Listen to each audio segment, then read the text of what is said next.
আজকের বিশ্ব বাস্তবতায় আমরা যারা নিজেদেরকে মুসলিম দাবি করছি, আমাদের সবচেয়ে বড় গর্বের বিষয় ছিল আমরা আল্লাহতে বিশ্বাসী, আখেরাতে বিশ্বাসী, জান্নাতে বিশ্বাসী। আমার কাছে দুনিয়ার মোহ তো খুব বেশি একটা আমাকে দুর্বল করতে পারার কথা না। দুনিয়ার সব কিছু যদি আমাকে দিয়ে দেওয়া হয়, আমি জানি এখানকার কোনো প্রাপ্তির নিশ্চয়তা নাই, তৃপ্তির স্থায়িত্ব নাই, কোনো প্রাপ্তির নিশ্চয়তা নাই। আমি সুখী হব কোনো গ্যারান্টি আছে? আমি পৃথিবীর সবচেয়ে বড় পাওয়ারের মালিক হয়ে গেলাম, সবচেয়ে বেশি অ্যাসেটের মালিক হয়ে গেলাম, তাতে কি আমার সুখের গ্যারান্টি আছে? নেই। হতে পারে অন্য কোনো দুঃখ হবে, ফিজিক্যালি আমি অন্য কোনো অসুস্থ হয়ে যাবে, ক্যান্সার হয়ে যাবে, অন্য কিছু হয়ে যাবে। তাহলে এখানকার শান্তি প্রাপ্তির কোনো নিশ্চয়তা নেই। আর যদি আমি পেয়েও যাই, ঠিক আছে, সবকিছু আমি এনজয় করছি, গুড, এটার তৃপ্তির কোনো স্থায়িত্ব নাই।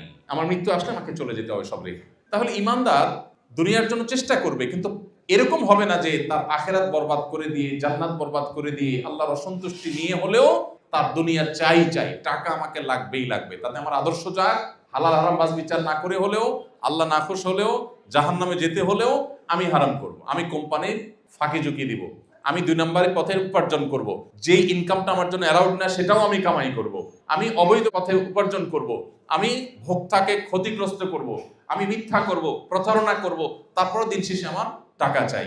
এর নাম হলো দুনিয়ার মোহ। আর এর বিপরীতটা হলো কি? দুনিয়া অবশ্যই চাই।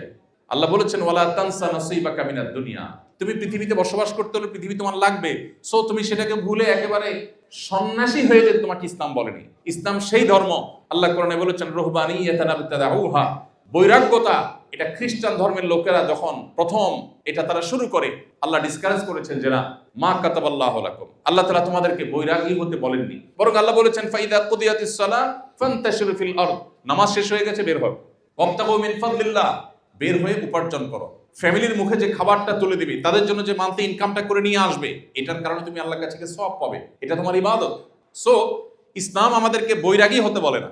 আমাদের ব্যবসা বাণিজ্য থাকবে, আমাদের কর্পোরেট জগতের কার্যক্রম থাকবে, কিন্তু এগুলো কোনোটি যেন আল্লাহর নির্দেশের উপরে উঠে না যায়। আমার যদি কখনো অপশন আসে, আমি হয় আমার পার্থিব স্বার্থকে সামনে রাখবো, আর না হয় আল্লাহর নির্দেশকে সামনে রাখবো।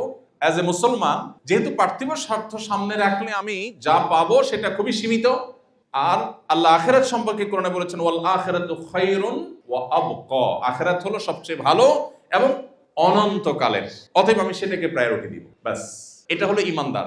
পৃথিবীতে যখন সেই ইমানদারের সংখ্যা বাড়বে, যেই ইমানদার তার ভিতরে দুনিয়ার মোহ থাকবে না, দুনিয়ার কাজ সে করবে, পার্থিব কাজ সে করবে, ব্যবসা বাণিজ্য সে করবে, কর্পোরেট জগতে তার বিচরণ হবে, কিন্তু এগুলো তাকে তার আল্লাহ থেকে সরাবে না, এগুলো তার নামাজ থেকে তাকে দূরে রাখবে না, এগুলো তাকে হারামের পথে নিবে না।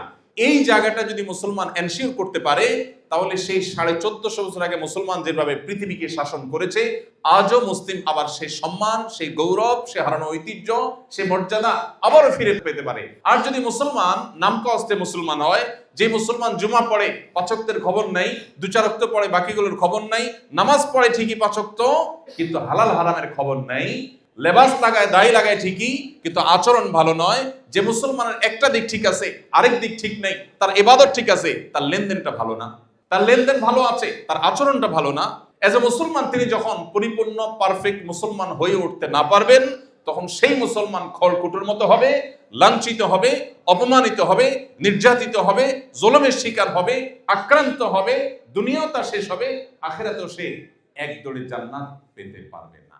সময়ত উপস্থিত, আমরা নিজেদেরকে এই জায়গাটাতে একটু রিয়েলাইজ করতে পারি যে আমরা আসলে কোন জায়গায় দাঁড়িয়ে।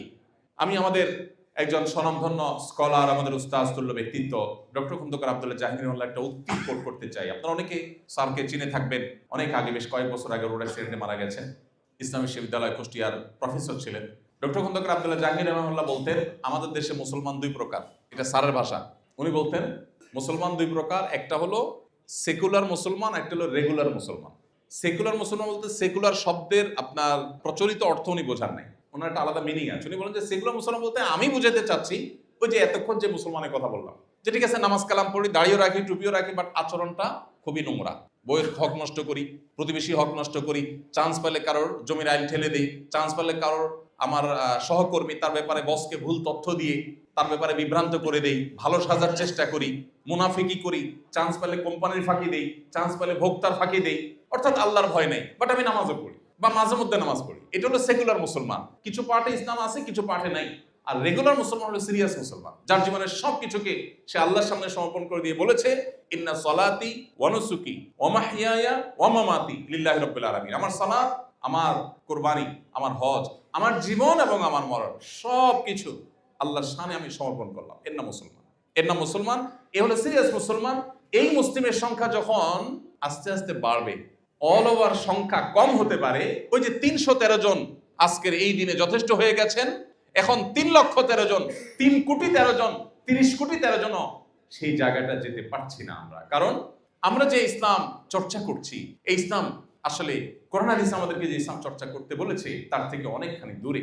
তো এই যদি হয় আমাদের পার্থিব অবস্থা, কিয়ামতের ভয়াবহতম দিনে কিভাবে এই ইসলাম নিয়ে আমি জান্নাত আল্লাহর কাছে জোর গলায় প্রত্যাশা করতে পারি, কিভাবে জাহান্নামকে আমি প্রতিহত করতে পারি, কিভাবে মুহাম্মদ সাল্লাল্লাহু আলাইহি ওয়াসাল্লামের সামনে মুখ উঁচু করে দেখাতে পারি। ভাইরা আমার, ইসলামটা কিছু রিচুয়ালের নাম না।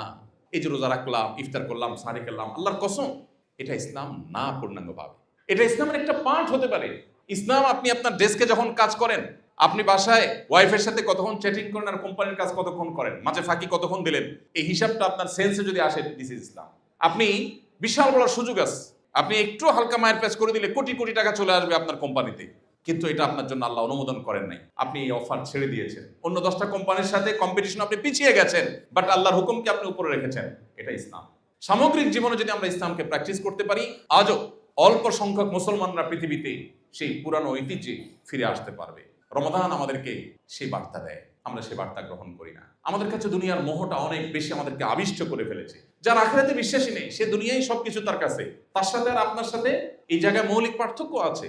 আপনার জন্য মানায় না তার সাথে কম্পিটিশন করা পার্থিব বিষয়।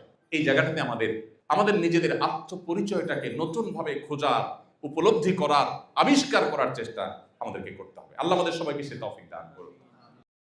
আস-সুন্নাহ ফাউন্ডেশন, উম্মার স্বার্থে সুন্নাহর সাথে।